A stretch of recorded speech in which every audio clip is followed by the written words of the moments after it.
Hello, welcome back to my channel.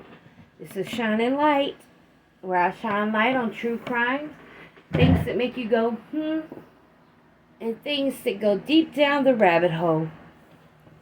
This is part 2 of my Filicide video that I'm going over to kind of share with you and to make Filicide awareness, since there seems to be a lot of that going on. I'm going to go over it with you so you can kind of see some characteristics and learn some behavior from those that do commit filicide, either maternal or paternal, because it'll go hand in hand with a lot of these cases that we're going over with today. And I stopped on paternal filicide, and this is where I'm going to pick up at. I hope everyone has had a blessed day. If your children start school today, I hope they had a great first day at school. I know they all were looking handsome and beautiful. And I know they just had a good day. Okay, paternal filicide are fathers are less often considered as the perpetrators of filicide cases. Sorry guys, I don't know why people feel the need to call me. I should have put it on Do Not Disturb, and I forget every time I do a video.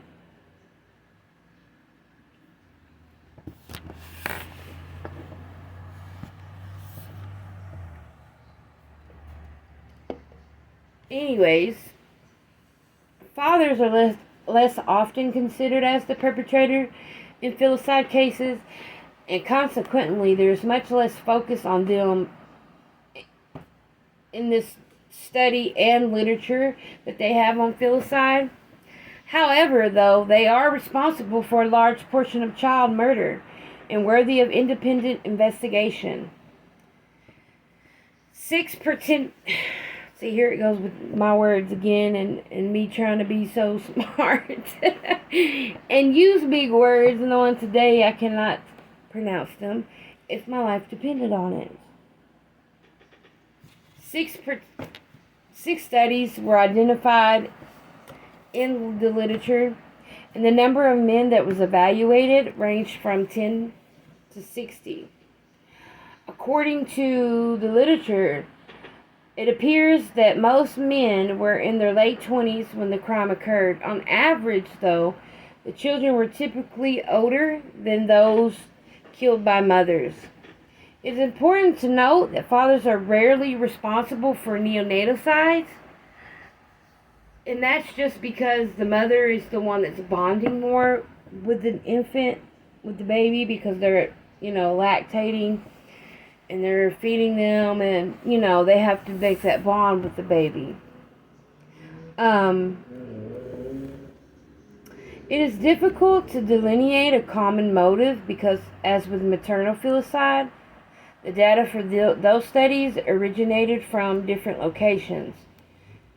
And it was striking, however, that a few of the studies noted that the murder was based on the father's interpretation of the child's behavior, or the father becomes jealous because the child prefers the mother. Psychosis seems to be common in men who commit filicide, and 2 studies from psychiatric populations found the rate of psychosis was 40%, while 2 studies from general populations found it to be about 30%, and the rate of suicide or attempted suicide was also quite high, and it's usually around 60%. In 40 to 60% of paternal filicide cases, men who murdered their children were also likely to kill or attempt to kill their spouses, which is called familicide.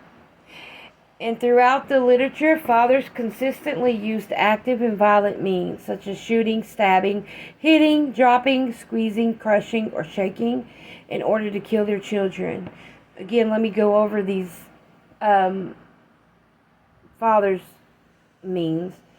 They consistently used active and violent means, such as shooting, stabbing, hitting, dropping, squeezing, crushing, or shaking in order to kill their children. Then finally, these men were often determined to be poor, uneducated, unemployed, or lacking a social support network. In Resnick's 1969 study, he compiled data on both paternal and maternal filicide, which we done went over that in the first video. Parents committing filicide is 67% of the mother and 33% of the father. The average age of the mother is 31 years old, same for the father. Most common ages of their victims: for the mother, it's 24 hours to 6 months, which is 30% in that group, and 6 months to 2 years old, which is 23% in that group. For fathers, it's 24 hours to 6 months is 24%, and 2 to 3 years old is 21%. And the most common methods for the mother to use as a filicide is drowning, which is 17%, and for a father, it's head trauma, 28%. Again, drowning, 17%, head trauma, 28%. Most common psychiatric diagnosis, which is psychosis, is pretty high for the mother, which is 54%. And psychosis in the father is 30%. And non-psychotic is 23%. The most common motive, though, for a mother is altruistic, which is 56%. And for a father, it's altruistic as well, which is 35%. Filicide by step-parents. Letitia Stotch, Teresa Balboa. Filicide by step-parents. Parenting can be quite challenging, and even more so if the child is not the parent's own. The reward for investing the energy in raising a biological child is the opportunity to advance one's own genetic information. Sorry guys, I'm sorry.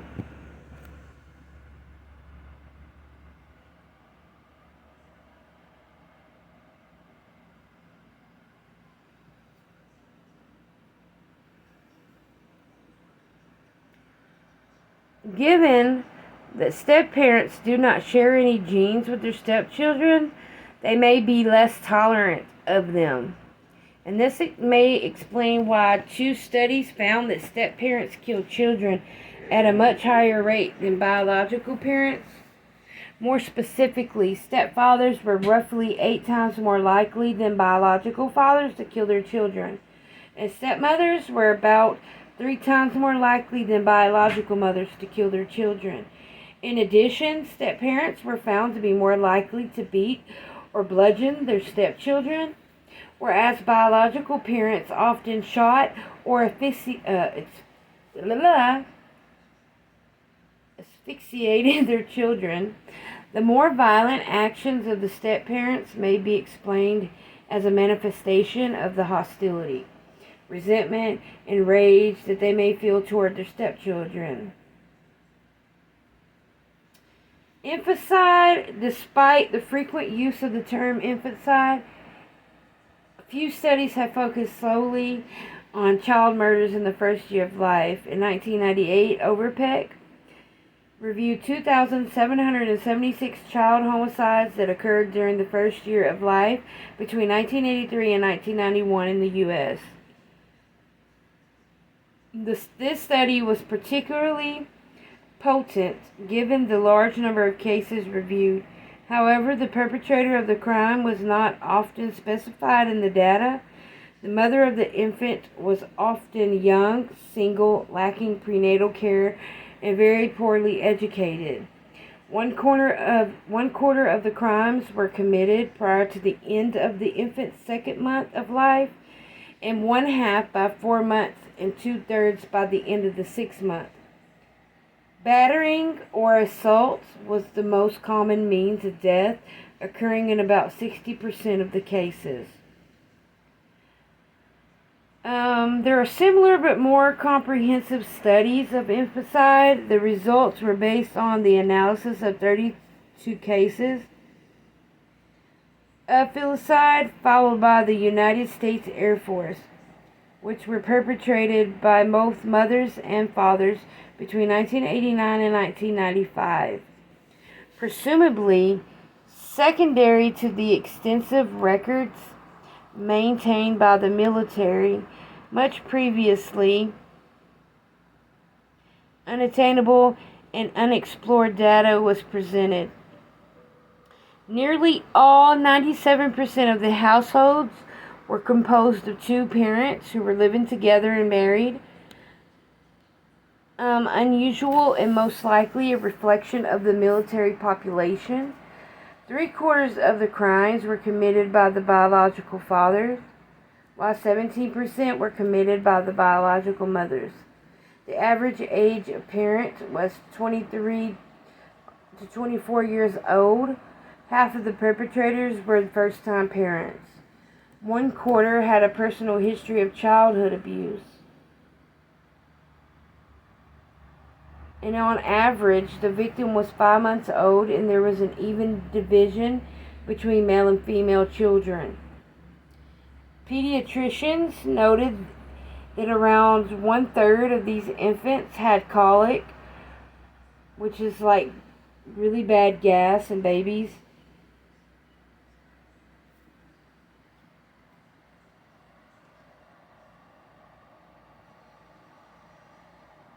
Whereas, interestingly, the mother only felt that was the case 10% of the time. These infants were documented to be on the low end of normal in regard to their heights and weights. A little more than half, which is 55% of the children, have been abused before. Sorry, guys.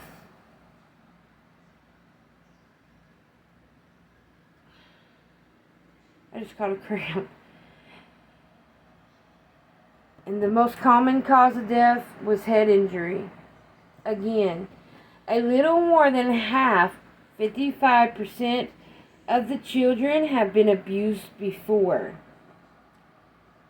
The most common cause of death was head injury. And on average, the infant survived approximately 8 to 9 days following the trauma. 3/4 of the time, the acts were committed in the home, and the perpetrator was alone during the commission of the crime. 86% of the time. On average, the act occurred around noon. They were perpetrated equally on weekends, Saturdays and Sundays, and weekdays, Tuesday through Thursday. No crimes were committed on Monday or Friday. The incidents were evenly distributed across the months. Slightly more than half, which is 58% of the crimes, were precipitated by the infants crying.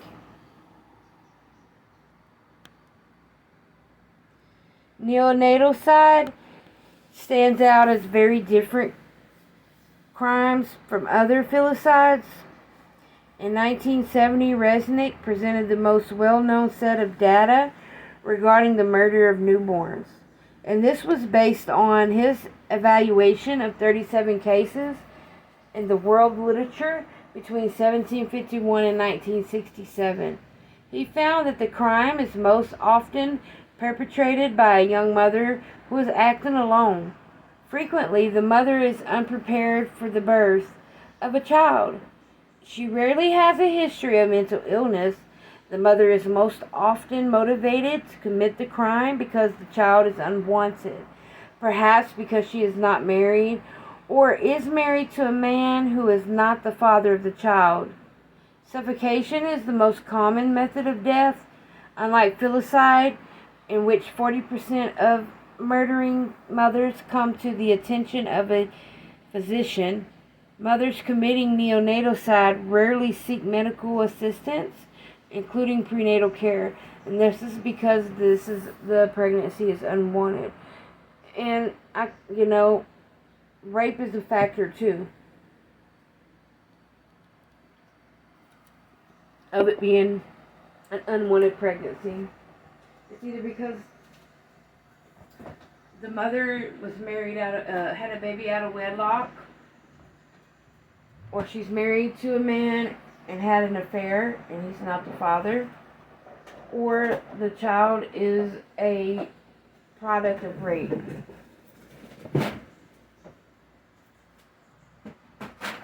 Sorry, you hear my ice. My ice machine thing going off.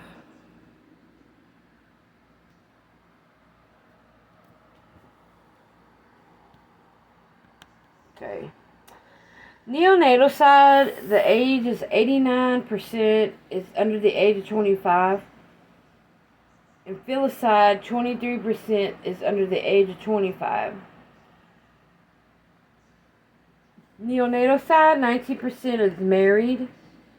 And filicide, 88% is married. Depression, there's 17% psychotic, whereas filicide is 66% psychotic. Depression, there's a 9% are depressed during neonaticide, and filicide at 71%. Suicide attempts following the crime in neonaticide is 0%, whereas in filicide it's 33%. The motive in neonaticide is 83% unwanted pregnancy, birth, or child, and 56% in filicide is altruistic. And many of Resnick's findings have been corroborated in studies, and 4 other studies targeting neonaticide. If I could speak today, y'all, just get on with it, were identified in the literature. The number of women evaluated in each study ranged from 7 to 53. 3 of these studies were derived from data concerning the general population, while 1 was based on women seeing secondary to court referrals from psychiatric evaluations. The average age of the women was 21 to 22 years old. Few were married, 11.3 to 20.6%, and most were nulliparous prior to birth.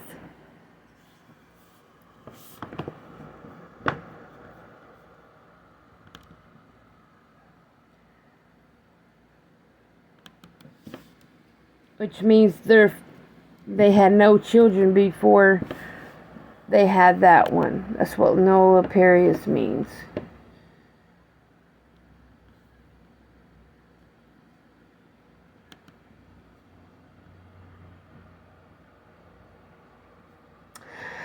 And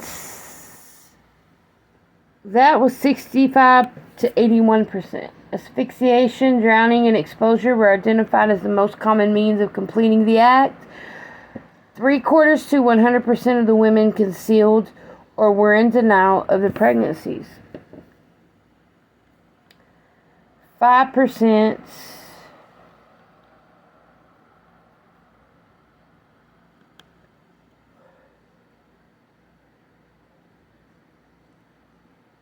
of all homicides in the first year of life, which is infanticide, occurred on the first day of life. Of those newborn killed, 95% of those were not born in a hospital, given the secrecy surrounding the occasion of the child's birth. It is highly likely that some instances of neonaticide remain hidden. Denial or concealment of pregnancy is quite common in women who commit neonaticide. Passivity appears to be a trait that clearly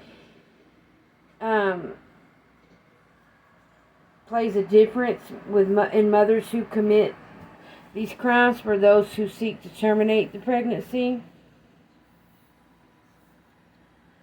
These neonatal side mothers expect that the problems created by the pregnancy will simply disappear, like maybe having a miscarriage or stillbirth. They neither make plans for the arrival of the baby, nor do they anticipate harming the child. Once they have unexpectedly birthed a live child, the harshness of reality sets in, and it causes them to silence the infant's intrusion into their lives forever. Now we're getting to the fun parts, the justice system part. And the reason why I call it the fun part is because these parents need to be having their asses taken to jail. The justice system. Society's opinions about parents who kill their children are often strongly held, but quite ambivalent.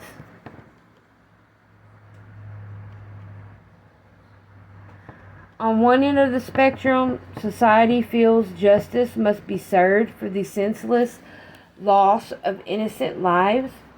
On the other end, even without having a full understanding of the complexities of mental illness, society believes on some level that something must be terribly wrong with a parent who kills his or her own child. And this presents some explanation for society's mixed emotions regarding the use of the insanity plea in filicide cases. Insanity doesn't have nothing to do with it, because if you were most certainly aware that you were pregnant and you were hiding it, or you've had this child on this earth for 5 years and you planned this, you are most certainly aware of what you're doing. You're not insane. You are not insane one bit.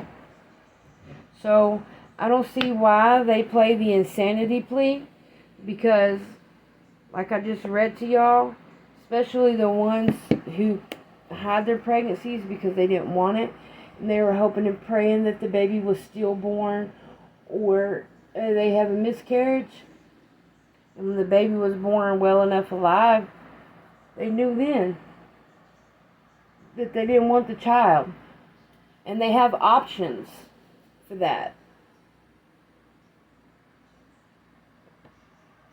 such as adoption. Give it to a family member. Do something more useful with the baby as opposed to killing the baby, the child. It never makes sense for you to kill a child. You always have options in this world, no matter what. Murder should never be an option for anybody on anything. There's ways to handle things without having to take a life. Because if you take somebody's life, you best believe when you get caught, you won't have a life. So therefore, what did you do that for? It ain't going to give you the satisfaction that you want, because you're still going to be in jail. And some even end up getting the death penalty. So please tell me how you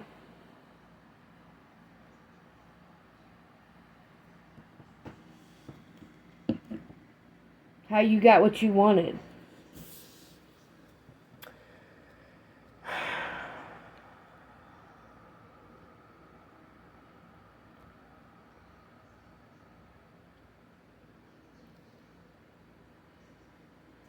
The not guilty by reasonings of insanity plea varies significantly from state to state, with some states going so far as to abolish it. All states that allow this plea require the defendant to be mentally ill, and this mental illness must then cause the defendant to not be aware of the wrongfulness of the act. This can refer to legal wrongfulness, moral wrongfulness, or both. More lenient states allow the defendant to qualify for the insanity plea if they meet another criterion. The volitional arm, which means that the defendant, due to mental illness, could not resist the impulse to commit the crime. Mothers who were adjudicated with not guilty by reasons of insanity were more likely to have attempted suicide and had psychotic symptoms. Like the case of Andrea Yates, experts testifying for both the defense and the prosecution agreed that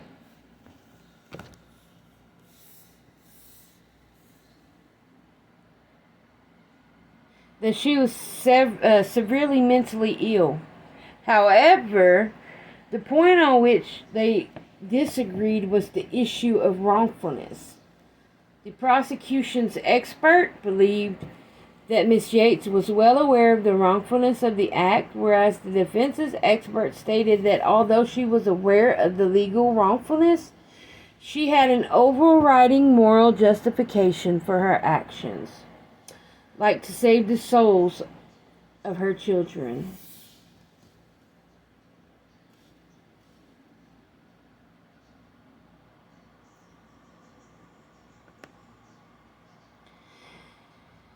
Disposition, the placement of filicidal parents depends upon the outcome of their legal proceedings.